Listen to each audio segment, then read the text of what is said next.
From then on, I began to move more effectively. The Speaker of the House, Speaker of the Senate, George T. Smith, appointed me to the first uh, to be chairman of the first black chairman of a standing committee, and that was the Scientific Research Committee. He appointed me there. And then later on in my career, 2 or 3 years later, I was appointed as chairman of the Judiciary Committee. Now, the most powerful committees in the Senate is the Judiciary Committee, the Finance Committee, the Education Committee. These are the really important committees in the Senate. And we had a situation in the Senate which demanded a vote. In the Senate, there was a rule which says that the president of the Senate names committee chairman and, and members to members to a committee. That was the rule. Well, Lester Maddox was the president of the Senate at that time.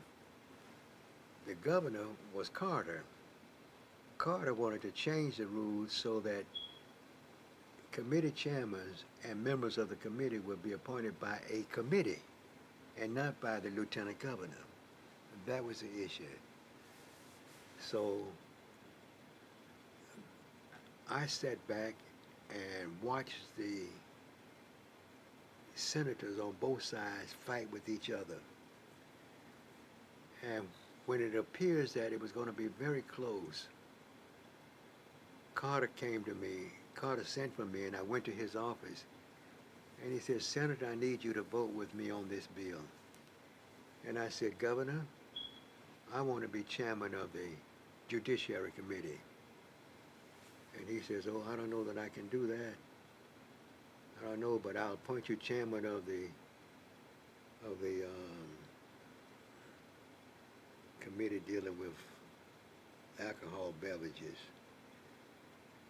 whatever committee." I said, "I don't want that chairmanship. I want the chairmanship of the Judiciary Committee." And he said to me, "I can't do that." Now, Lester Maddox was working through Cover Kid. Cover Kid was a senator from Milledgeville, his right-hand person. He came to me and said, "Senator, we need your vote. The lieutenant governor needs your vote." I said, "I want to be chairman of the Judiciary Committee." Cover Kid said, "I have to go back and discuss it with Maddox." A day later, he came back and said that we'll make you chairman of the Judiciary Committee if you vote with us. I went to Carter and I said, "Governor,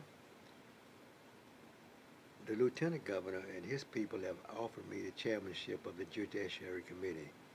I would prefer voting with you if you give me that chairmanship." He says, "No, I can't do it. I can't do that." He said, "That's one of the most important committees in the Senate." I said, "Governor, that's why I want it, because it was." He says, "I can't do that, but I will make you chairman of some other kind of committee." I says, "I don't want that." So Governor Carter said to me, "Well, you can't vote with Maddox because Maddox is one of the bad guys. He wears the black hat, I wears a white hat, and he's a segregationist and I'm not. So you can't vote with him." And I said, "Governor Carter, you're making a great mistake. You're looking at the situation now, and I'm looking at the situation for in the future. If I'm chairman of that committee, it means that any black man coming into this Senate know that he can be chairman of a standing committee. And that's what I'm looking for." So he said to me, "Well, I'm not gonna name you." So I went back and told Cover Kid. I said, "Senator, I'll go with you providing that you give me the right to name 3 persons on the committee." Now the committee was a 7-person committee. If I had the right to name 3, and the chairman can vote also, I would have enough members, I have enough votes to get the bill out of the committee that I wanted. So Cover Kid said, "I have to go back to the governor and find the lieutenant governor and find out." He goes back to Maddox and came back to me later and said, "We will do that. We'll make you We give you chairmanship of the committee, and you'll have the right to appoint 3 members. You have the right to suggest 3 members to be appointed. I said, okay. That was the deal. The vote came up the next day, and believe me that somebody up there likes me, because the vote was, determination of who won the vote was by 1 vote. 1 vote made the difference. And the Lieutenant Governor Maddox won the vote, made me chairman of the Judiciary Committee. And I appointed the first, we had an office. The chairman of the Judiciary Committee had an office in the Senate. The first black to have an office in the Senate. I appointed the first black secretary, female secretary, to the committee, to being in the state capitol for my committee. And I appointed the first black person to serve as an administrative assistant. And that person was a Morehouse graduate, and his father was a lawyer that served with, I have his name in just a minute, that served with, his father was a lawyer that I knew well, but his son was at Morehouse, and I appointed him as the first black assistant to a standing committee in the Senate. And so at that point,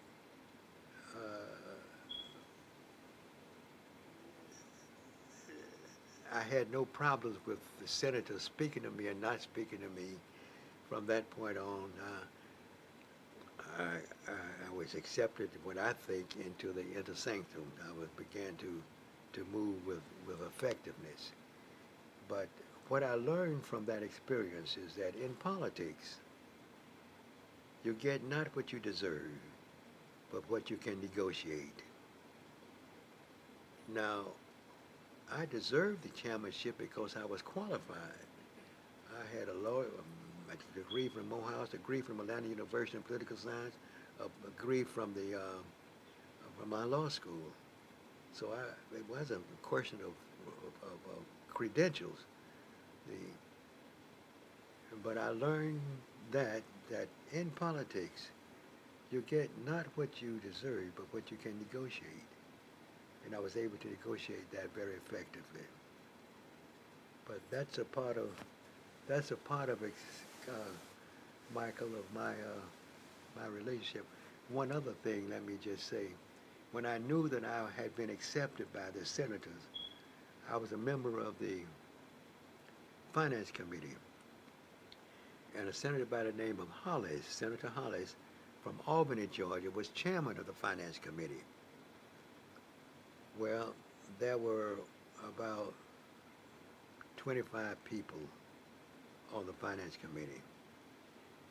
So Senator Hollis came to me on that particular day and said, Senator, we're having a meeting upstairs on the 3rd floor during the lunch period. He said, come up and meet with us. I said, okay.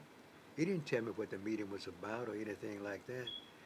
So I went to lunch and I didn't hurry back, but when I got back, the meeting had started. And there were about 13 senators up there, all around a big table. And they were sitting there, doling out.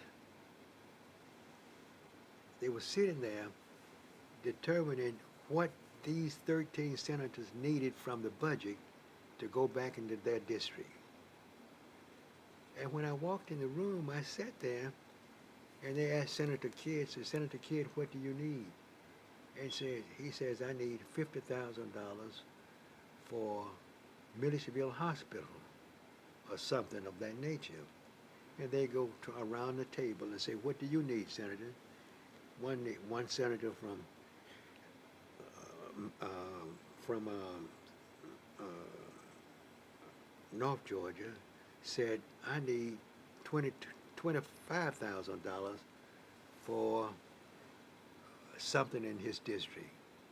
And they went around the table, and every one of them said they needed whatever they needed from out of the budget, see?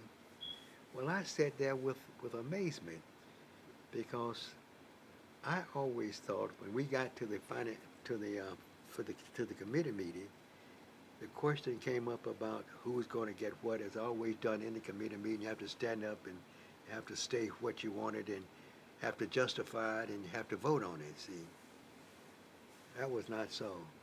They upstairs determined how the money was to be spent on those who were there, and there was 13 of there. So when it got to me, the senators hollered and said, "Senator, what do you need?" So I said, "Senator, excuse me just a minute, I have to go to the men's room." I said, "I'll be right back." So I went out of the meeting, picked up the phone and called the Urban League, talked to Clarence Coleman.